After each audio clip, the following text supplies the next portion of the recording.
And we're back. We better get this episode in the can before this second Pfizer vaccine starts melting my brain. How are your spirits, though? You feeling confident? Spirits are good. It was nice. Went over to the Italian Cultural Center to get my shot, which was, it was kind of awesome because they were advertising like on the marquee, like, oh yeah, vaccine clinic and like lasagna special, $12.99. They do a really good clam linguine there. Yeah. I was kind of hungry. I almost like it's straight good. out of the vaccine. Like a vongole. Into the ristorante. It would have been very nice. Weirdly, I had this thought. We should go there, actually. Dude, this is really kind of sweet and dorky. Mm-hmm, yeah. But when I came out, I had this thought. I was like, what if James was waiting for me in the Italian restaurant? That would be sick. Because I told you I was going at 6:30. I was like, what if you were just there and you're like, let's go get a lasagna and like some wine and like. I kind of want that. But I was like, I walked out just, in the back of your mind, you think things. I'm like, maybe he'll just be there and like, we'll do the pod in the restaurant. You know what, man? That would have been really nice. But other than the fact you're making music. Other than the fact that we're, busy working on the pump console. I'm busy on that console. But after this week, not as much. I guess I got to do a couple of mixes, but after this week, no. But I've had a busy month. But, you got to take it when you can. In this game. Yeah. Well, and then next week, I'm doing a record. Exactly, which is amazing. So there you go. Which is the whole thing. Yeah. But it's good, and I feel like it's cool that, our listeners get to, hear our journey through this goddamn impossible way of life. And I really hope that we can really do this podcast at times from like Abbey Road or like from Ocean Way was a classic, or like with Rick Rubin in a kind of black and white room on like a mystery console. They're essentially just doing a podcast, right? Like pretty much like. I think so. I'm not really even sure what's going on. It's not even at podcast level. I don't think so. No, like it's not even that professional. No. It's a, high production value hangout, I guess is what you'd call it. Yeah.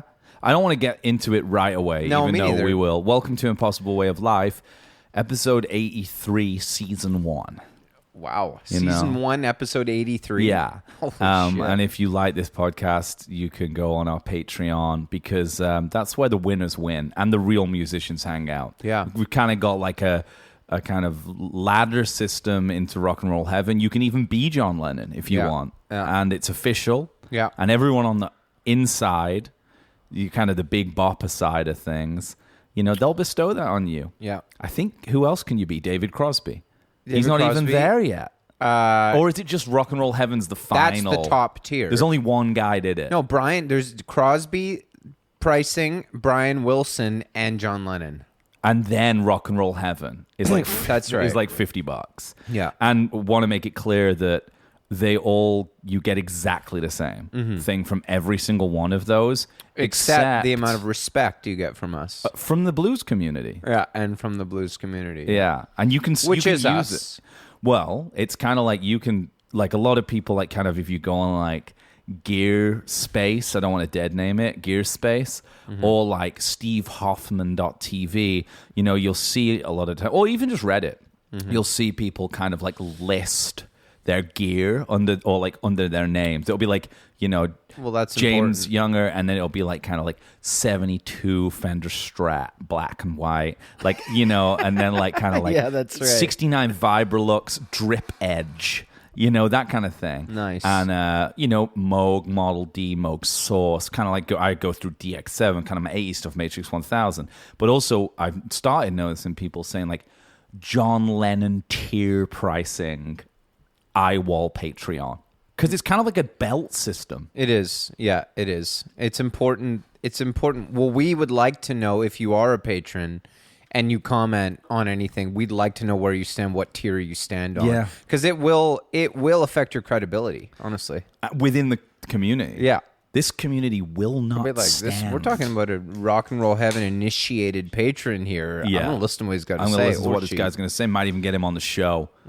Because this guy's literally has access to rock and roll heaven. I think if you're a rock and roll heaven patron for more than 1 month, that gets you a good 10 minutes on the show.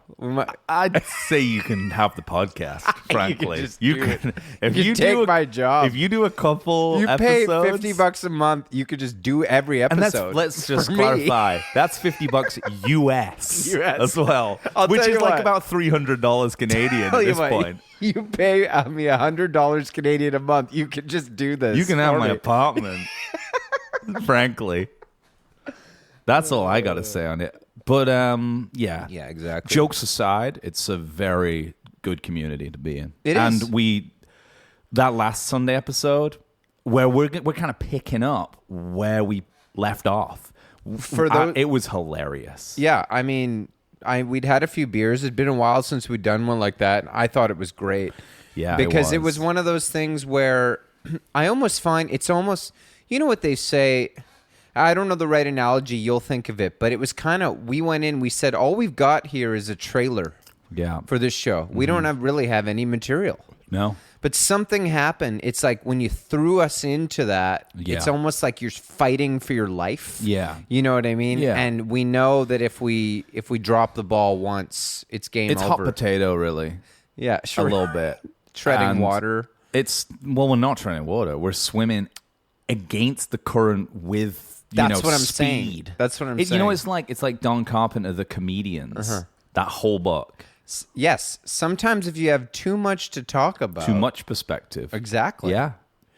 But so I thought there was a lot of electricity in that kind of a thing. Yeah, your phone's kind of just going to mind. I only have it here because of my intense notes about this McCartney. Yeah.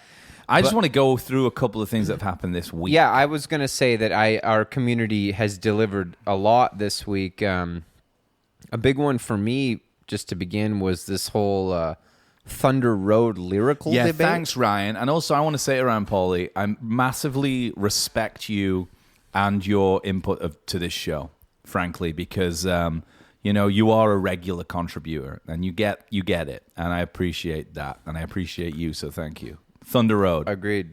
Yeah, Thunder Road. So he mentioned that there's a little bit of a scandal going on, I guess is the way I'd say it. Well, it's the only way to say it. Yeah, everybody in the world, including, big websites like lyricfreak.com. Yeah, exactly. Yeah. Just the most sort of authentic lyrics to go kind of for you.ag. Yeah, exactly. Think that the opening line is, the screen door slams, Mary's dress waves. Yeah. It's pretty Springsteen-y.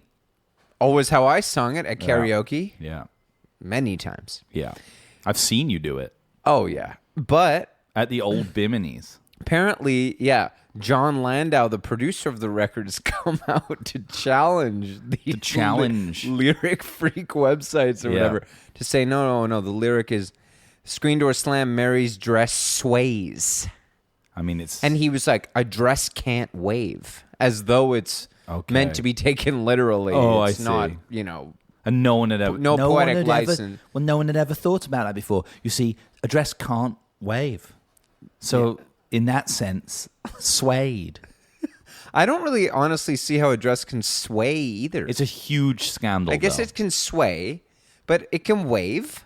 Yeah, like a wave. Yeah, wave. You know, like when you wave a flag. The waves. You wave a flag. Well, yeah, but you're waving it. It's like an ocean wave. Yeah, or a flag was waving in the wind. Same as a dress. No? Yeah, absolutely. So billowing. Okay. Which doesn't rhyme. So now apparently he's gone to the trouble of forcibly and legally getting all of the websites changed to say it has sway. to be done. Yeah. We're talking about Bruce Springsteen here. We're not talking about some schmuck. No. We're talking about America's Bruce Springsteen. Yeah, America's man. Yeah. But I asked Ryan whether Bruce, had anything to say about this, and he said, well, I guess if they're changing it, he must have weighed in. But you would assume nothing so. public as of yet. But we'll keep you informed. Well, he's too busy. He's kind of probably too busy, like, harvesting his field right now in, like, I don't know, Wyoming or something. At least on camera. Yeah.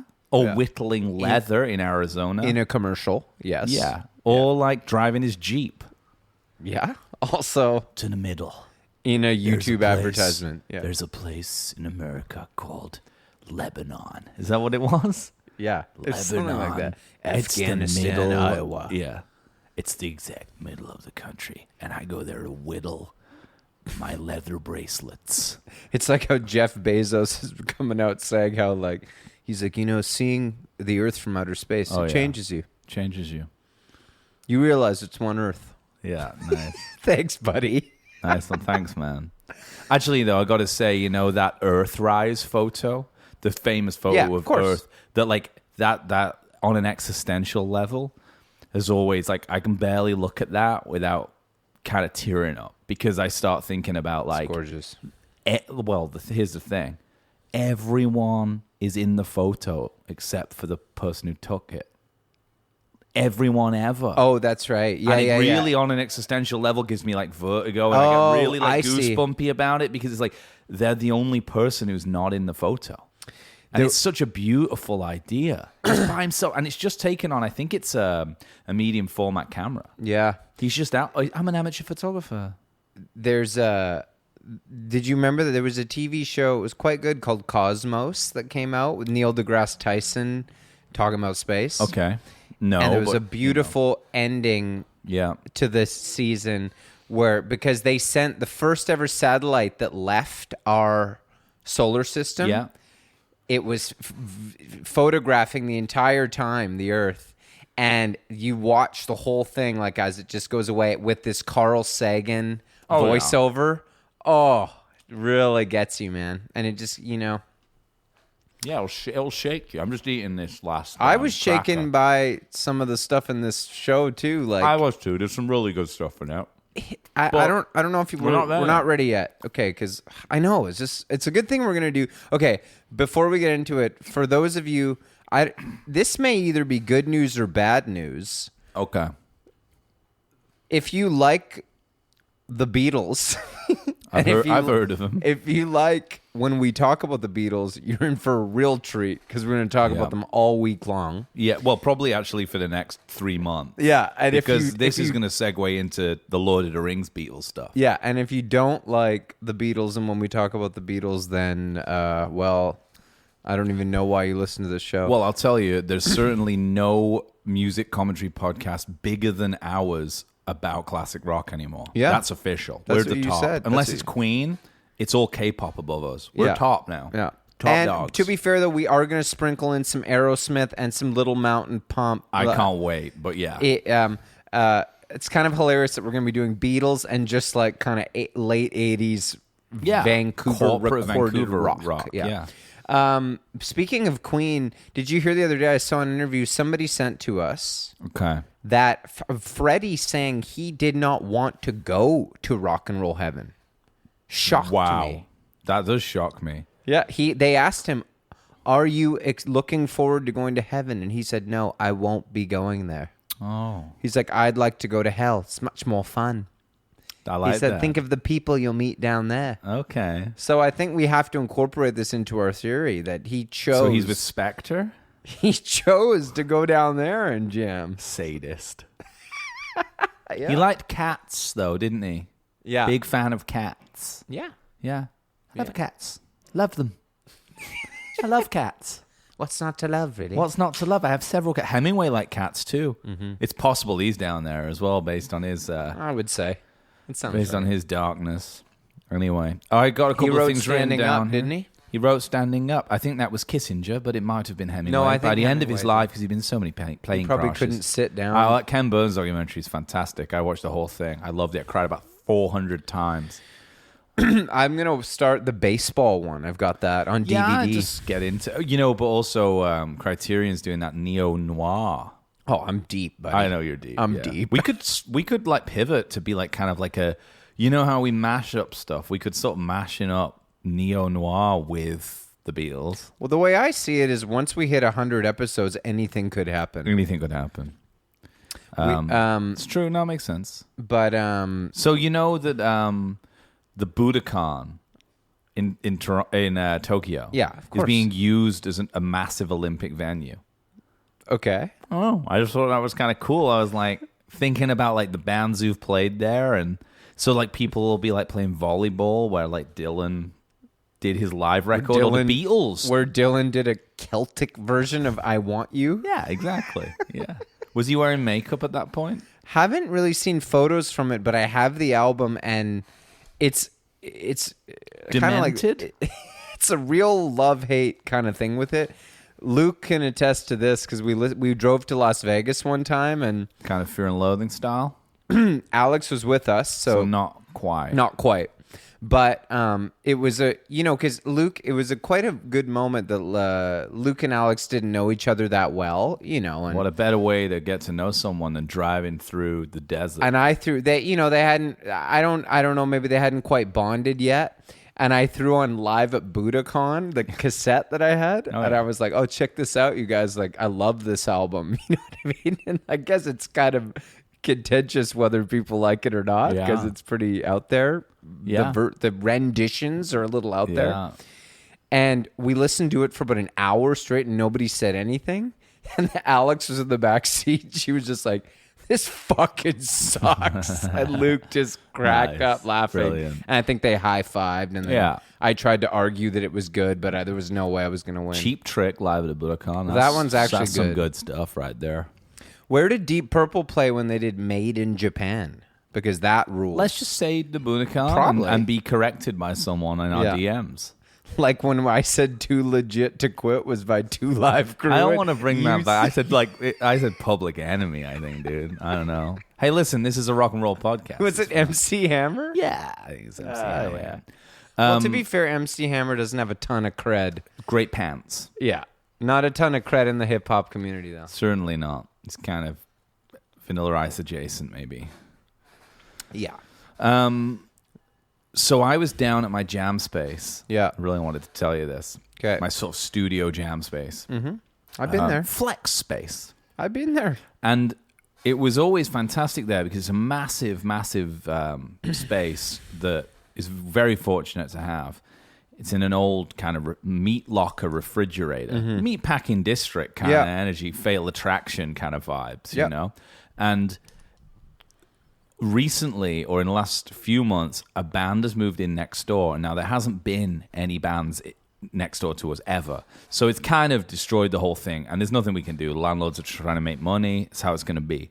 I've been in there recording things. And they play like crazy clown, demented clown, viral clown music. They're playing like Mudvayne, like kind of viral clown as you... Diseased clown. Yeah, diseased clown. So it's like Mudvayne, kind of like really intense. Puddle of mud, stained. Yeah, well, that's kind of more like emo clown. I'm thinking they're more kind of like... I know what you mean. Post-Slint music. Disturbed, yeah, exactly. Slipknot. So they're doing this, and they've been doing it for months, and it's a disaster. And I'm in there yesterday night, like trying to make some music, and I hear them come in, and I'm like, what the fuck? Oh, God. And I'm like not paying attention, and I'm kind of working on stuff. And I realized they're doing a version of Sweet Judy Blue Eyes. No way. Like they're just like playing, they're trying to figure out the harmonies to Sweet Judy Blue Eyes, which should only be done on coke. So if they weren't on coke, it's not going to work. Because I know personally from trying to figure those harmonies out, you need a lot of coke.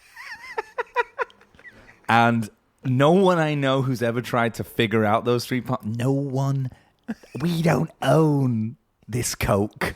Exactly. But no one I know has ever figured that shit out without being on coke. Even at my friend's wedding, we pivoted to Helplessly Hoping. We were doing like 12 parts. Right. You know, like so they're doing it. I'm like, oh my God. And then it was terrible. Really bad. But I can remember like full band? Well, they were just trying to figure the harmonies out, but you know, it was the classic way. It was like, no, it's not this. I think it's this, and I could hear the whole thing. I was kind of like, this is kind of cute because I remember doing these things, And then they did that for a bit, and then they started trying to play. They were kind of doing the four-way street version of it or something. It was really weird. And then they started doing Carry On. So I was like, they're just doing they've got into CSNY. And again, really bad. Like, they hadn't figured it out, and they kept stopping me. Like, no, I think you'll kind of like, yeah. Love is as come. No, it's same key, I think. Yeah, exactly. And I realized that they were doing reverse clown. They were going from Disturbed Clown back kind of in time to the origins of clown, which is kind of like they're kind of in the clown adjacent world of Laurel Canyon. So they probably were like, yeah, no, it is a bit of a galaxy brain thing. But it's like they're going backwards in time. It's like, where does Disturbed come from?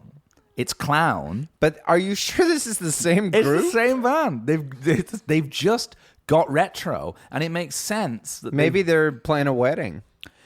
Well, a clown-based wedding. See, I see what you're saying because it's a but I think they lineage. may be a little bit off as to their clown origins, though. Like, I think you're right. Yeah. Definitely. But if they're doing Disturbed and kind of Slipknot, Stained kind of stuff, I think the first move is to go straight back to Doors. 100%. Yeah, like that's you're right. Go. That's where it starts. Yeah, you're you right. go Light My Fire, like straight from with Alabama song, just straight into they'd work in a set. Yeah, it would. Yeah, show me it the makes, way. Makes more sense.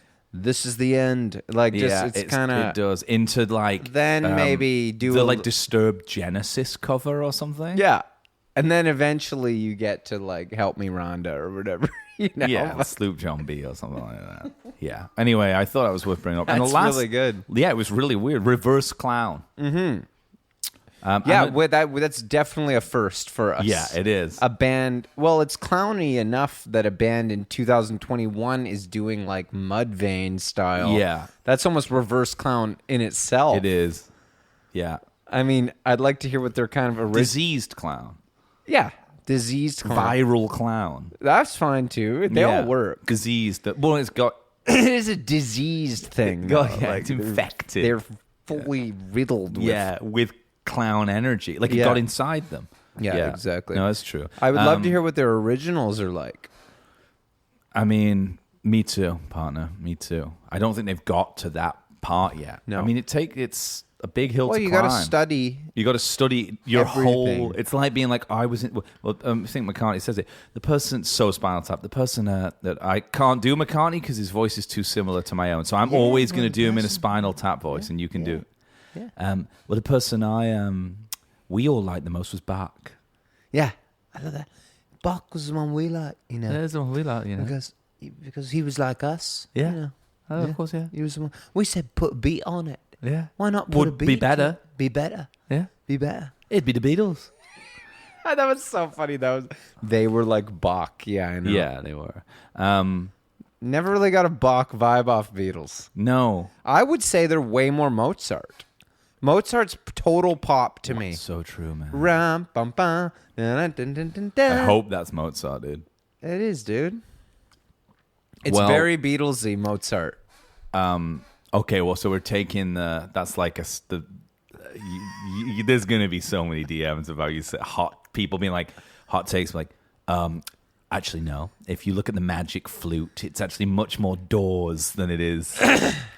Anyway, like opening up so we watched the first 2 episodes of McCartney 321, which is the new McCartney Rubin thing, like I guess podcast / kind of filmed acid trip lunch meet, but we both had to get Disney Plus. I actually had to pay for Disney Plus, so in the end, I've got my your sister's account. login. Thanks, Maria. Yeah, thank you, Maria. I love it that they don't waste any time. I've got some notes here, which is interesting because I mean, before you, because I watched it in a few don't even know where states. to begin. Well, I've got some notes kind of like in linear sequence. Yeah, but I think before we even talk about the specific events, something needs to be said about what the hell is the reason this thing exists. Sure.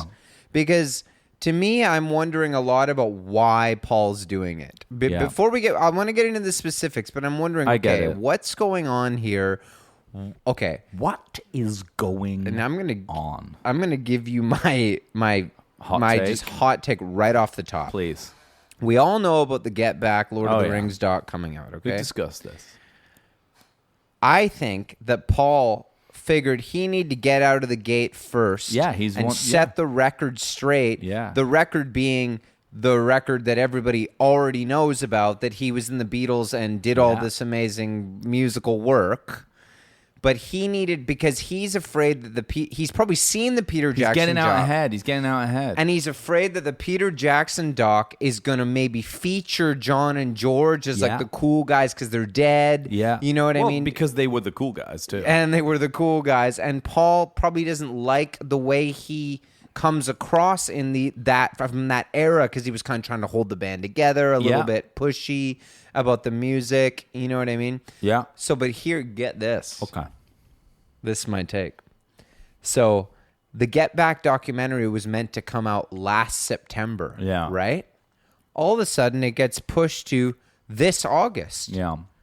All of a sudden, it gets pushed to this November. Mm-hmm. I think McCartney got his people involved. Lawyers. He's like, we got to fast track this Rubin thing. His team's out. Get it done. Get it out. So you can't put out Get Back until this has been done and out. So we have time. Yeah, it's 100% what happened. Yeah. Yeah. Well, I mean, he's getting out. I'm not actually joking. Like, I know, and I think that it's like when you say like, don't think of the black cat. Like you think of the black cat. Like you can't. So he's like not mentioning this, but like this is going to be the sort of paradigm in which you watch the Get Back stuff. Yeah. Because Beatles fans are freaks like all of us. Everyone's going to watch both.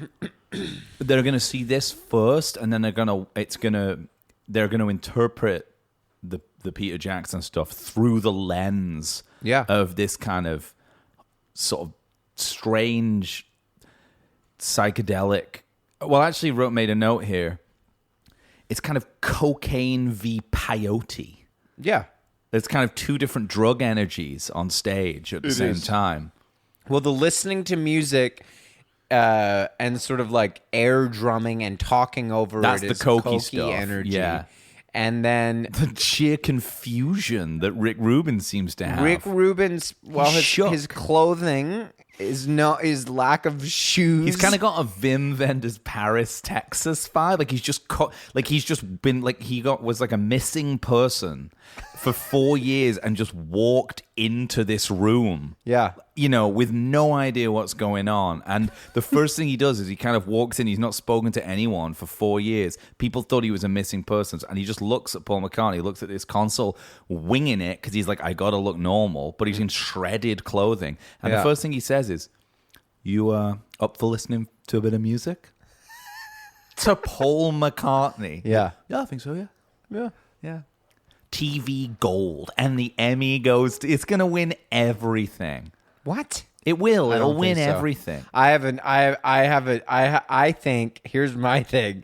I think it's going to go down as the worst ever Beatles-related documentary. Really? Yeah. Okay.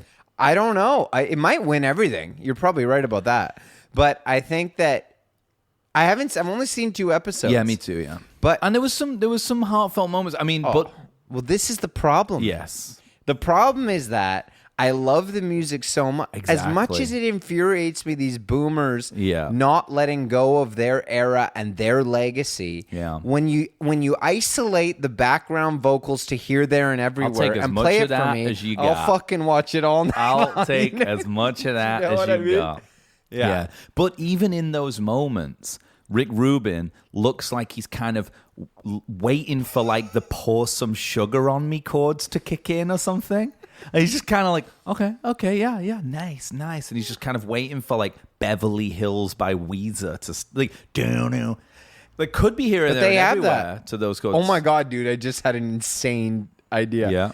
The 2 songs that they kind of feature sort of have that vibe. Yeah. Sgt. Pepper's only had. It does. It was 7 years ago today. Yeah, no, it's true, yeah. It was Yeah. Pepper taught the and Wow, my guitar. Yeah, that certainly does. Yeah. That's the two they heavily feature in these episodes. It's true. So it's probably he's fulfilling his contract. Yeah, and he's saying, like, I'll do this, but I only understand music if it is the kind of has those sugar two on me crunchy 4 chords. Yeah, exactly. Yeah. 4 chords and the truth. Yeah.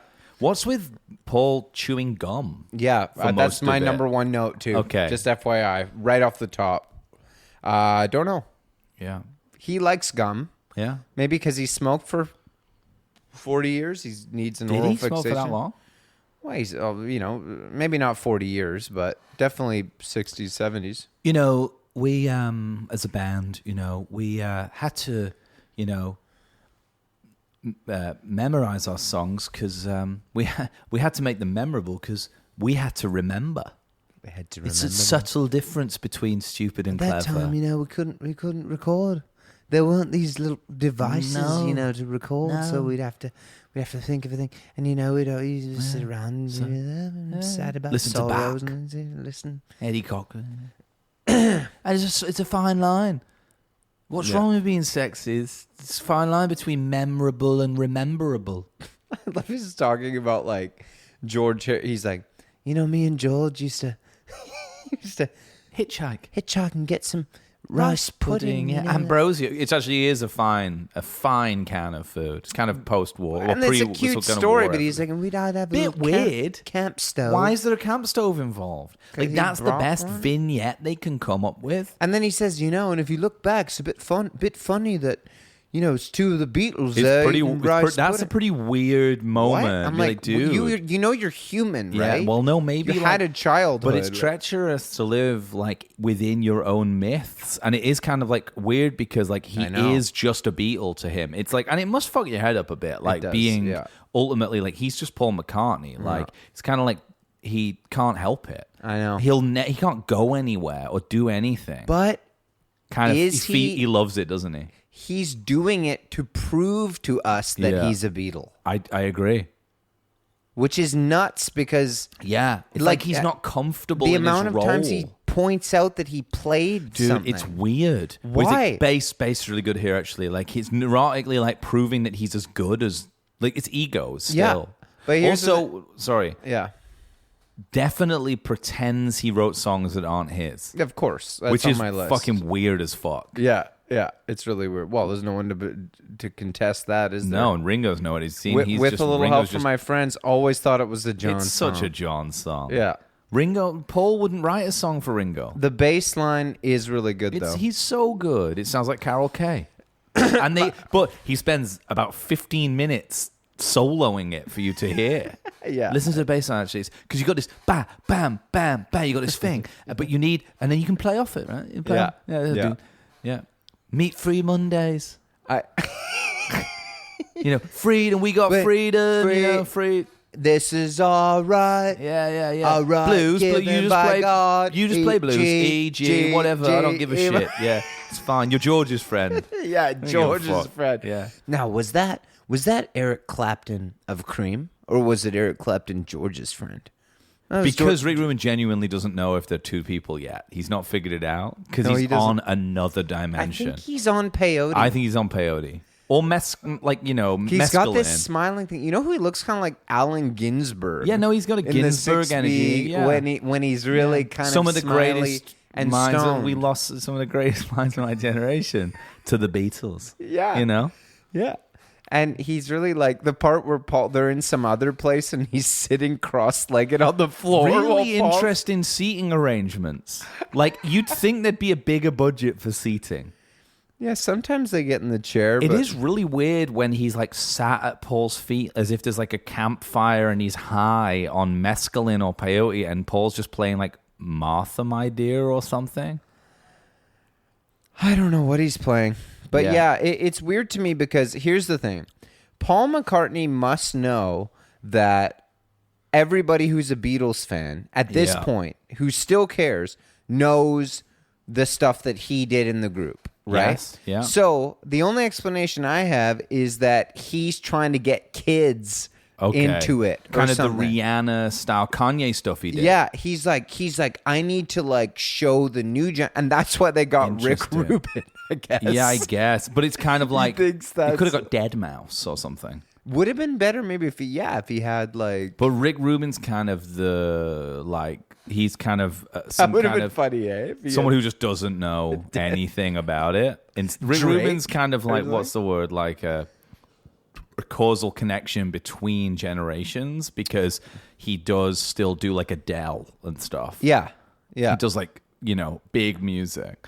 So like, I guess they think of him as like a branch between generations and people. And he's taken very seriously, right? Like he's because he's done rap music and he's done metal. And and he's been on Tim Ferriss. It had a bit of that energy, that kind of like, Malcolm Gladwell, 10,000 hours, like this is how you become successful, kind of TED generation vibes. Yeah. Yeah. Whereas like, I don't even read music, but if you just here's the chords, you do it and it's as simple as that, which is kind of beautiful. It is, but we know, like, when he's like, I love when he's like, people ask me, well, how did you do this? Yeah.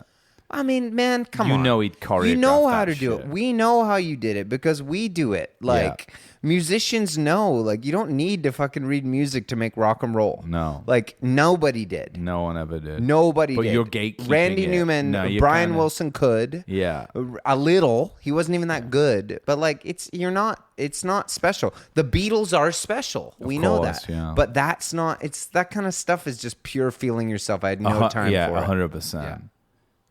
Teaching people who are never going to play the piano, including like I kind of find Rick Rubin's like sycophantic vibe, like that's detestable. The weird part about it. Like where he's just like, if he has worked with all these people, obviously like you'd be in a room. I mean, you talk about that poker game you had with like Tim Heidecker. I mean, I wouldn't you can't make a joke around guys that funny. You just stay quiet. Yeah. But it is like sycophantic. I mean, if I was in a room with McCartney, I'd just listen too. But but it must have been weird, like because like I feel like Rick Rubin doesn't come off with much self-respect by the end of it, because honestly, like it's a crock of shit. Some of this stuff that's happening. Makes Paul look really cool, which I guess is like the main at times, point, which I guess is the main point. Like I wonder if Rick Rubin is more of a joke. I wonder if he regrets doing it, because like he's so famous, Rick Rubin, and he's famously like doesn't do interviews and stuff. So they must have paid him a lot of cash to like look like a monkey. Yeah, because Paul looks really like I'm a pretty chill guy. Yeah. He's like, no, he's like, whoa. Rick Rubin's like, wow, and Paul's like, it's good, pretty good. Yeah, and it looks younger than him too. Yeah, he does. Weirdly, and taller. They probably put Rick Rubin like stilts on Paul and stuff. I don't know. He looks about like 40. Yeah, no, the lighting. He looks our age. It'll definitely win for best lighting. Great lighting. Yeah, but. My thing, a great example is, and it's funny because I said the same thing, and I was like, damn it.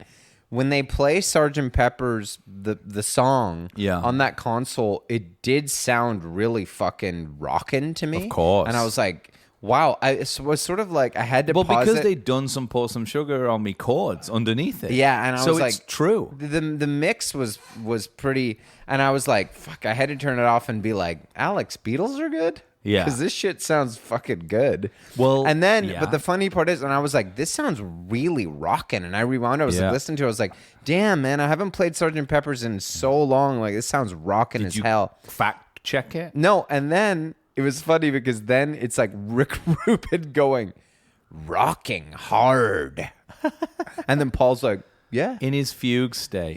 Paul's kind of like chewing gum. He's like, yeah, guess you could say that. Is it Joe Perry or something? And the best part was like this whole section tripped me out because I was like, Rick Rubin must be on some kind of psychedelic here because... But an old world psychedelic drug. Yeah, something, mushrooms or something, because he doesn't seem to really understand how music could be created. No, he's on a but he's a spirit quest. record producer. Yeah, because they're like, he's like, so with Sgt. Pepper's Lonely Hearts Club Band and with a little help from my friends, did you have that like written all as one song? And Paul was like, no, like we put it together, and he was just like, that's amazing. And I'm like, Not really. Like, they sound super different, and they just obviously put that little Billy Shears part in to bridge it together. Like, but you've made records. Like, what's your experience? Thousands of them. Yeah, I don't. LL Cool J records. And like Tom Chili Petty, Peppers and stuff, though. The Pepsters, yeah. Los Chiles. It's Beatlesy a bit. I mean, Tom Petty certainly is. Yeah. You know, he made like Wildflowers. Gets it. Yeah, Like, he should knows. get Well, it. it's sycophantic. He's doing the Charlie Rose thing where he's like, get out. What are we even listening to? Like, as if it's just not music. It's beyond music. Yeah. What is this? That's why I was pretty surprised he showed up for the second episode. I thought it was going to be Simon Cowell playing the same game with Paul McCartney. Exactly. It felt like that. Rick Rubin lost. Yeah, because he didn't get it. He didn't get it quick enough. I liked when Paul gives, obviously, like it, and it's heavy. It feels so heavily edited. There's like no scandal or shock anywhere. It's like when he's talking about, and I thought this was a bit of a dig. They're talking about like him and John, and he uses "it's getting better all the time" to describe the difference between them. He's like, yeah, you know, like I'm the kind of guy who's like happy and positive, like it's getting better all the time. But he's, you know, he wrote the verses, and there's some pretty bleak verses, particularly in that song, like about beating your wife and shit. Sure. And it's weird that he uses that as the example of the difference between them. Yeah. I thought it was a bit of an ego move to be like, yeah, like. He definitely wrote that verse. Just so you know, I didn't write the buck on that. Yeah, I didn't write that. I didn't write. I used to get now I'm a wild and I'd be like he did. Like, no, I just wrote the chorus. He's kind of writing his own narrative. But he's quick to jump to mention that he played drums on anything and everything, or like that he's possibly responsible for Imagine.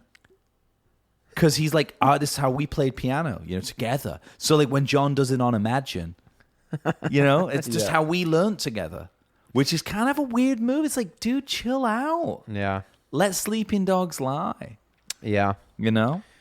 I mean, I didn't know he wrote Imagine. Yeah. Yeah. I enjoyed learning. That was some new stuff to learn. Well, there was a few weird things like that. I wish my biggest problem with it, even though it's your favorite TV show, yeah. I enjoyed parts, but is that I wish he was.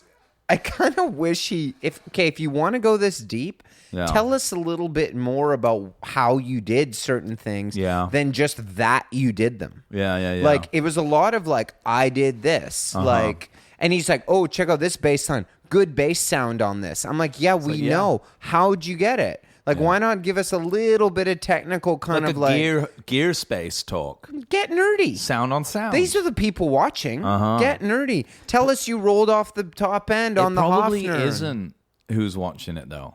Like, well, I mean, boomers. they're watching it for sure, but it's also just like boomer porn. Yeah. It's just guys being like, we really were the best. Yeah. You know? Wow. We really were. There he is.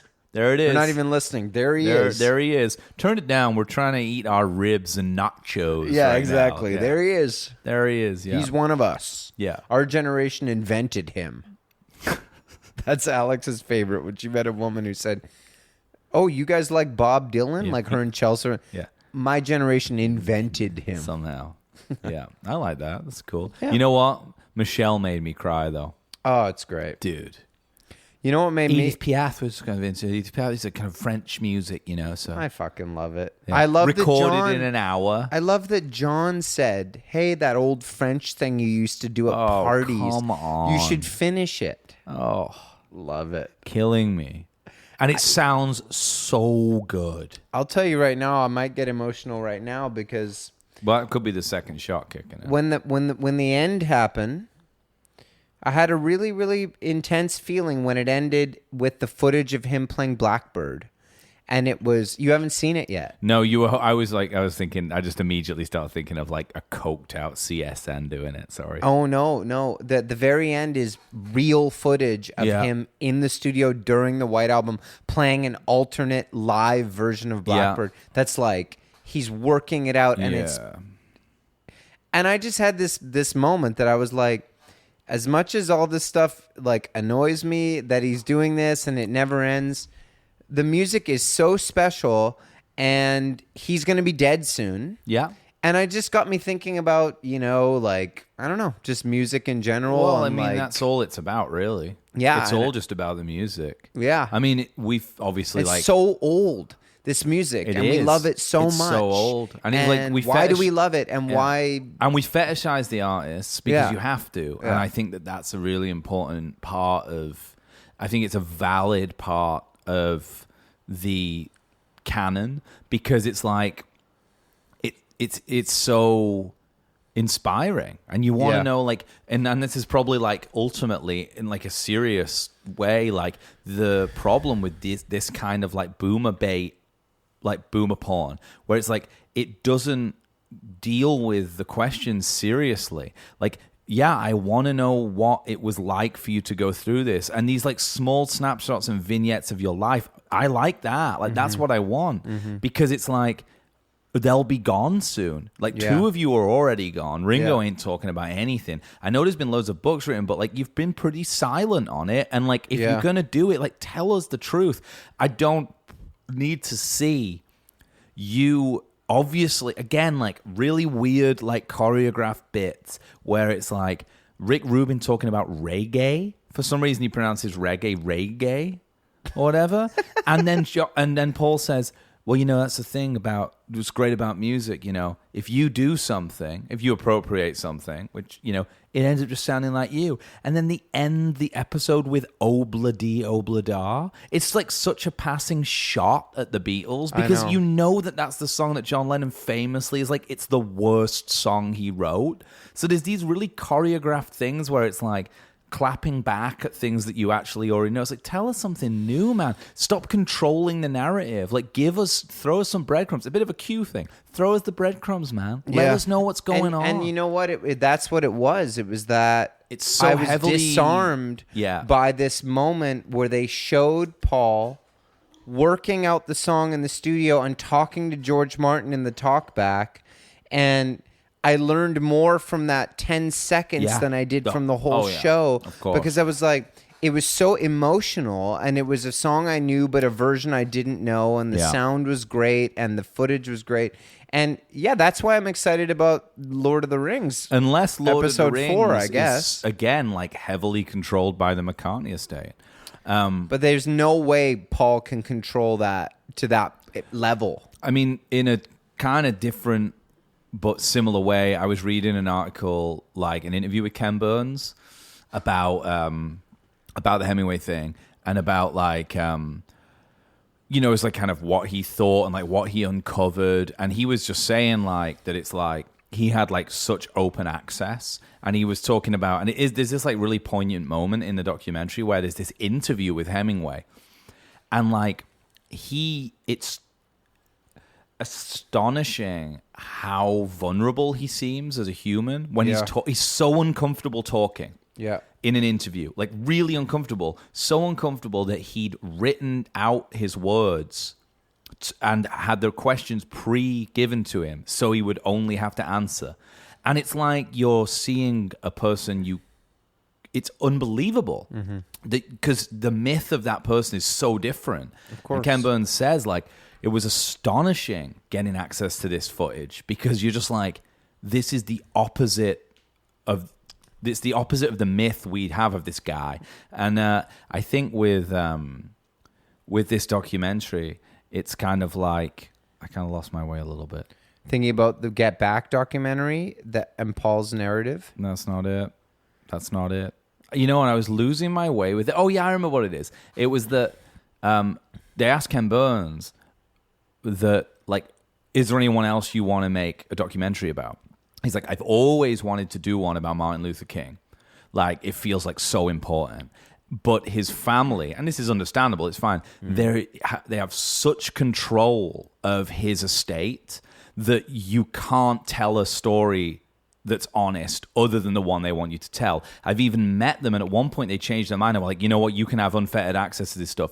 But I went and spent time with them, and I've had people like who work for me interview their family and his children, and it's not possible for me to make that documentary because they won't approve of it because they control his estate so well. And that's totally fine. That's whatever. Yeah. And that's kind of the McCartney vibe, where it's like you don't ever really feel like you're getting the truth about any of it. Yeah.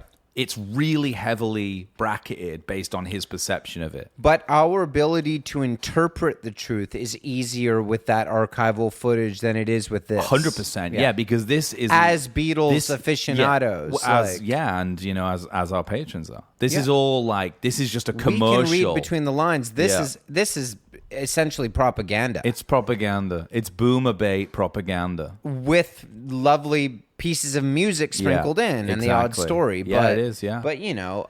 Quote, I astound myself. He says things like that in it, listening to himself talking. But I honestly, I finished it and I said to myself, I need to talk to James about this because...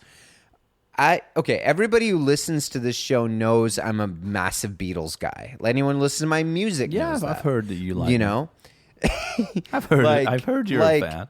And so I guess I'm just a bit like, I got to this point watching this lesson, I'm a bit kind of like, where does it end, you know? Where does it all end? Yeah, you're getting black pilled. You need to be careful. I am a bit. You're going to drive a truck into like I think Get Liverpool Back might kind of just like do it for me. And that might be like, it. That's it, you know? Like... And you can get into like EDM or something. You just like finally get into MC Hammer. Just be like, now I'm just gonna like this Joy Division or something. Yeah, like finally get constantly, there. Or something. Just become a goth. As soon as we've watched it, you come back in here and you're just dressed like a goth. Yeah, that'd be cool. Yeah, I could see it. Yeah. I mean, I've already been through just my like goth 25 years too late, like because I got hung up on Beatles shit. Yeah, but you could still go hang around with like Trent Reznor at the Cielo Drive house. That's Beatlesy. I mean, I love it that at one point... he's hooked up with Rubin, hasn't he? Big time. I like it, to do the Johnny Cash American stuff where he covers. That's right. Yeah. That's right. Because like Rick Rubin's in the same world as that. Yeah. Getting Frusciante to finally... so lucky for us that we got to hear John Frusciante and Johnny Cash jam. You know, what would we have done? If I was lucky for Johnny Cash. Well, yeah, of course, he finally got to jam with. Yeah, exactly. Yeah, you know, he's on his way out, and Rick Rubin's like, "Listen, I got a guy you got to team up with. The best. Remember when you did Nashville Skyline? Forget it. So Rick Rubin produced Blood Sugar Sex Magic, right? Yeah. It was a great record. That's probably their most Beatlesy album. It's their white album. Yeah, it is. Yeah, frankly. You know the part that really kind of got me, best part of Rick Rubin's performance on this show? Yeah. Was at the end. I don't know if you've seen it, but you'll see it. There's a part where Paul is playing a new song he's written. Oh, nice. And my keen ear perked up because I said, this melody sounds familiar. Poor Paul. Yeah. And Lord knows I've rewritten songs and everybody has the Beatles. But Beatles, and Beatles did too, is what I mean. Of course. But and Paul says, "Yeah, it's a new thing I'm working on." Oh yeah. And Rick Rubin says, "This is great." He says, "You know, something familiar about it." It's like not that it's anything else, but just one of those songs that's just kind of in the air. Nice. And I thought to myself, Rick, you're hearing what I'm hearing, and this is a song, and I wanted to put it out tonight to the patrons, to our listeners. What is the song that Paul's playing that he has stolen? Because at the end of episode 2. End of episode 2, it is a song. The chords are the same. And do you know it? No. Okay. I didn't have time. We watched it last night. Yeah. I'll listen to it again. But I certainly if somebody can tell me, because it's like not that hard. Okay. Yeah. Okay, so if we can figure out who that is, that'd be good. Paul's original one. It's called like "Life Is Hard" or something. Yeah. Not in the air tonight. Or something like that. No. I thought it was cool that Rick Rubin was like, I've heard. Interesting he said this. I guess maybe he lives there. You know, I heard this like, you know, when Sgt. Pepper's came out, it was a time in Laurel Canyon where all you could hear one weekend was Sgt. Pepper's. And then I was thinking like, what year did Sgt. Pepper's come out? 67. So I'm thinking like it's early psyop days for Laurel Canyon. So who's playing it? Like John Phillips, Well, Charles Manson. big, like a bit too much. Yeah. You know? On repeat. Well, he hadn't quite got there yet. Beach Boys. That was more White Album. Yeah, he was really into the White Album. I did think that was pretty, that would be pretty epic, though. I love that they, like, Beatles, like, they didn't even, like, announce the release of them. He's like, yeah, just put it out. Everybody bought it the next day. And then what about the Hendrix stuff was kind of interesting. That was a nice nod, actually. To Clapton. That was a nice nod to Clapton. And, well, Clapton, I'm a bit worried for Paul, frankly. Mm-hmm. Because at one point when they're talking about... They do choose some really interesting songs to go over. It's really interesting. Yeah. Because I guess there's just lots of songs. Yeah. But it's weird. And his stories about George Harrison are quite charming. Mm-hmm. But it's interesting that he says...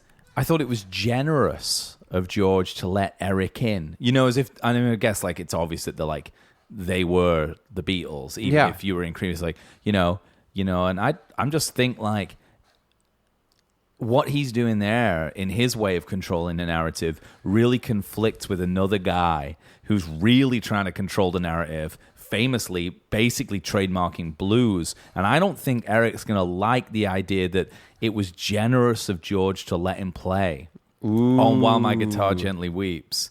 I think he's going to be like, I'm just worried for Paul. I did them a favor. I did them a favor, and everyone knows it. You know what I mean? I think that was more Paul, like, responding to his own ego, saying it was generous of George when he could have done it himself, because Lord knows I would have.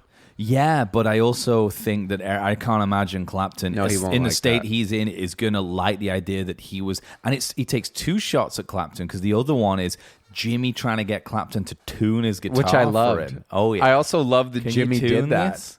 Hey, is Eric here? Bitch. Can you fucking tune this you shit? fucking loser? Let me fucking play. Yeah, I'm going to play a great version of a song that came out yesterday. Yeah. Can you fucking tune this, you loser? This thing he was out. hiding it. He didn't want to be seen because he's so famous. Hey, man, I need a new fucking tuner. You want I need the a job? new guitar tech. Yeah. Can you do this? You want for the me? job? If you want the job, it's about as good as you're worth. What happened to Jimmy? Yeah, exactly. That's what I'm saying. The evidence just keeps coming out. Well, you're just looking at this, classic interview you sent me by Eric Clapton. Yeah, that's a nice one. In his prime era, in his Microsoft era, Luke's favorite, where he says kind of like the high watermark of blues, 94. Yeah, exactly. Yeah. Quote, this is him talking about blues. Yeah. I was in it to save the world. I wanted to tell the world about blues and to get it right. I thought, yes, I am God. Quite right. I love this. In this guitarist interview from 1994, Slowhand looks back on the early days with John Mayall, the Yardbirds, and Cream, and explains why blues was the only education he needed. That's actually a nice nod from the... I feel like, hopefully, the journalist knew how funny that was. Looking great, though, he is in these photos. No, it is a good look, and that's kind of like a look that's going to come back, for sure. I think it should. Yeah. A lot of flowing patterns. What is Luke always saying? Flowing patterns. I don't know. Pleated styles. Yeah, pleated approach. But, yeah. I mean, it's pretty amazing that. Oh my God, I'm he just thinks reading through this. It was his job, his sort of messianic vision was to tell people about blues because no one had heard it before. Maybe they hadn't. Maybe he kind of took it from the Delta. Truly. Well, that's what he says here. It says, well, the first thing that rang in my head was black music. All black records that were R&B or blues oriented. I remember hearing Sonny Terry and Brownie McGee, Big Bill Broonzy, Chuck Berry and Bo Diddley, and not really knowing anything about the geography or the culture of the music. Then I found out later they were black, and they were from the Deep South. And that started my education. In fact, the only education I ever really had was blues. Blues. Yep. Yeah, well, I mean, it's kind of cool, I guess, in a way. Yeah. Do you think that Paul McCartney's potentially just remixing all these records with Rubin? I think Rick Rubin... Oh, for re-release? Like he's done it with Let It Be already. Best of Paul McCartney, it's going to be called, but it'll be Beatles songs. Well, it's like Sgt. Pepper's has already been remixed. It sounds really good, but it just sounds like a Tame Impala record if you listen to the remix. Yeah. It's really cool. Maybe but he's going to put out, I could see it, Best of Paul McCartney. And gets a few John songs. No, it'll be like, well, even if it's just All My Love and Penny, it's kind of fun. That'll be his way. Michelle. He's been vocal about the fact that he doesn't like that it's Lennon-McCartney. No, exactly. Yeah. Or maybe it's like the best of McCartney and Lennon, and it's his stuff. And some John stuff. Yeah. With the stuff that he co-wrote. Or the stuff that's like furthest away from what he wrote. The best John stuff. Yeah. Exactly. I mean, it's possible. Yeah, man. I mean, I love Paul. dude, I love him so much. I can't wait to watch the next 2 episodes and do a podcast on it. Probably for Sunday. I doubt we're going to leave this until it's done. I mean, we've got to see it through. Big shout out to Trevor Spencer. Yeah. Who I actually invited to come on for one of the next 2 about the show because but I don't know that he will. He's, as he put it to me, he likes being a behind the scenes guy. Yeah, well, he's a cameraman, right? He's a close friend, which is why I invited him on, but he's a music engineer. Yes. And he's not your documentary guy. No, that's Andy. Andy, yeah. Trevor lives in Seattle. Yeah, absolutely. No, I know where we're at. Yeah. Yeah. And he's worked with Father John Misty, the man closest to being a Beatle. Just produced the new Beach House album. Exactly. Yeah, great band. Amazing, talented guy. Yeah. Sweetest man you'll ever meet. Can't tell you the amount of plug-in presets trying to sound like Beach House I've bought over the years. I should have just been asking him the whole time. You should have been. Yeah, exactly. But he has been texting me a lot about this show. And I can just tell he's a Beatlesy guy. Yeah. And he's got a lot of thought. A lot of people are sort of like, this is a big Beatlesy year with this and the Get Back doc. And a lot of guys like us that are kind of in our 30s and we're like, okay, like we're thinking about this again or something. And Trevor was a bit emotional. We were texting last night. He's like, I just finished it. Like, I want to like talk to you about it. Yeah. So I said to come on, but he's like, you know what? I'm kind of more of a behind the scenes guy. I like to talk to you about it and then kind of hear what you and James say on the show. Yeah. Appreciate it. As a lot of our patrons and people are kind of like, they contribute behind the scenes. Dan from Montana. Yeah, from behind the scenes. Guys, yeah. And I said, Trevor, you're a bit more of a kind of a Jeff Emmerich type. Big time, yeah. Than a Paul McCartney. You know, there are George Martins in the patron scene. You and me are more kind of straight up John and Paul going. Yeah, absolutely. You're bearded Paul. Yeah, and exactly. I'm like John in his prime. Yeah, exactly. And then, but I said, Trevor, you're more of a Phil McDonald type. You know? Yeah, and then Andy would be kind of like a Pennebaker.